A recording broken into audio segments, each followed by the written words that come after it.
Shalom kekasih Tuhan, puji Tuhan dan terima kasih kepada Anda semua yang sudah setia mengikuti siri renungan roti hidup ini. Kiranya Anda diberkati melalui siri ini, siri renungan firman Tuhan tentang perumpamaan Tuhan Yesus yang dicatat dalam 4 Injil. Dan hari ini kita masih di bagian kitab Injil Matius.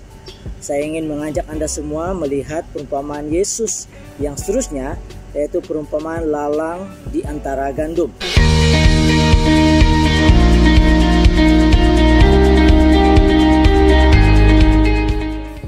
Firman Tuhan hari ini saya ambil daripada Injil Matius pasal yang ke-13 ayat 24 hingga ayat yang 43.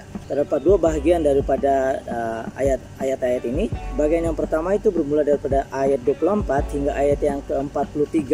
Itu adalah perumpamaan yang diceritakan oleh Yesus, manakala dari ayat yang ke-31 itu adalah ke-31 hingga ayat yang ke-43 itu adalah di mana Yesus menerangkan maksud perumpamaan itu tadi. Dia terangkan maksud perumpamaan itu tadi kepada murid-muridnya. Jadi mari kita lihat sama-sama ayat ini. Ayat yang ke-24, Yesus membentangkan suatu perumpamaan lain lagi kepada mereka.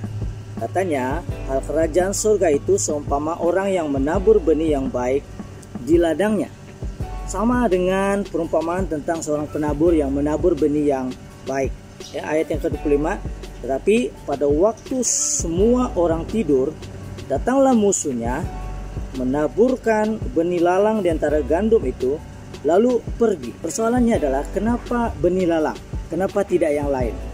Sebab lalang itu kelihatan hampir sama dengan pokok gandum, sehingga di peringkat awal pertumbuhan kedua tumbuhan ini agak sukar untuk dibedakan.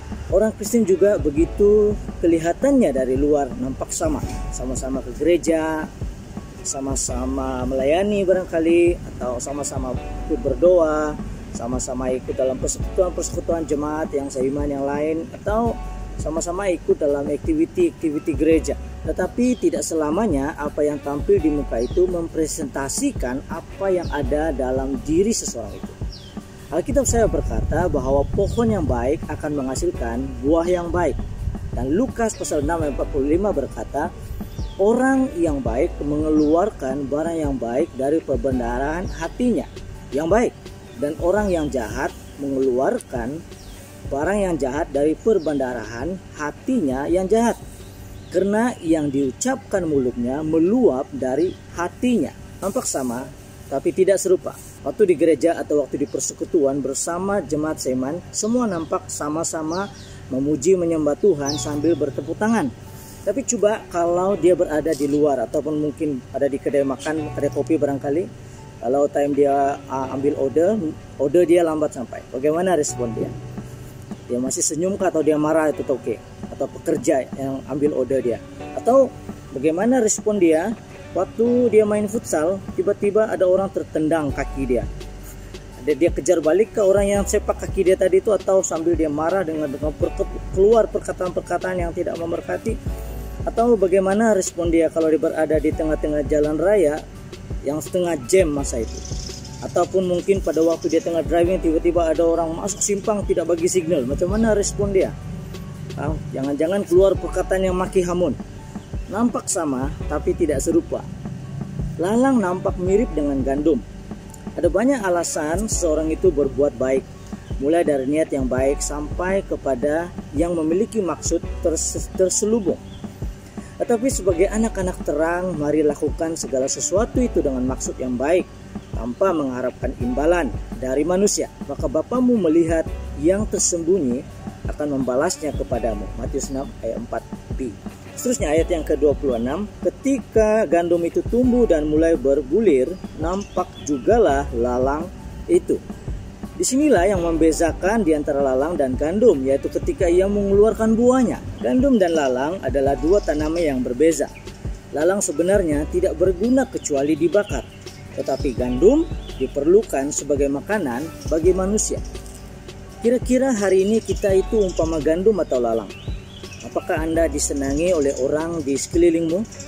Atau apakah kehadiranmu di sana memberi manfaat kepada mereka? Jiranmu barangkali? staf atau kawan sekerjamu sukakah kalau kau ada di office atau di tempat kerja? Atau mereka lebih senang jika kau tidak di office? Kalau kau mau tahu sejauh mana Anda begitu bermanfaat kepada company-mu atau tempat kerjamu, coba kau ambil cuti 1 atau 2 minggu. Kalau bos kau mau tawar-tawar cuti kau dikasih pendek, itu berarti memang Anda sedang memberi manfaat untuk company itu atau syarikat itu. Tapi kalau kau sudah balik dari cuti 2 minggu sekalipun, tidak ada seorang pun yang perasan kau absent masa 2 minggu cuti itu, maka faham-fahamlah. Atau bagaimana pula ketika Anda berada dengan kawan-kawan di gereja, Anda disenangikah? Atau kalau di rumah anak-anak sukakah kalau kau ada di rumah, atau sebaliknya? Gandum itu memberi manfaat kepada manusia, sama seperti firman Tuhan katakan, jadilah terang bagi dunia, yang memancarkan kebenaran, yang memerdekakan kepada orang lain. Dan jadilah garam dunia, yang memiliki peranan untuk dunia dapat merasakan kasih yang sejati, yang datangnya dari kasih Tuhan kita, Yesus Kristus. Lalu persoalannya ialah, siapakah kita? Siapakah teman-temanmu di luar sana? Atau rakan sepelayananmu? Lalang atau gandum? Bagaimana kira-kira kisah selanjutnya ayat firman Tuhan ini? Jumpa kamu besok ya. Jika kamu ada sebarang pertanyaan di bagian ini, bolehlah tinggalkan pertanyaan Anda di bagian komen. Tuhan Yesus memberkati.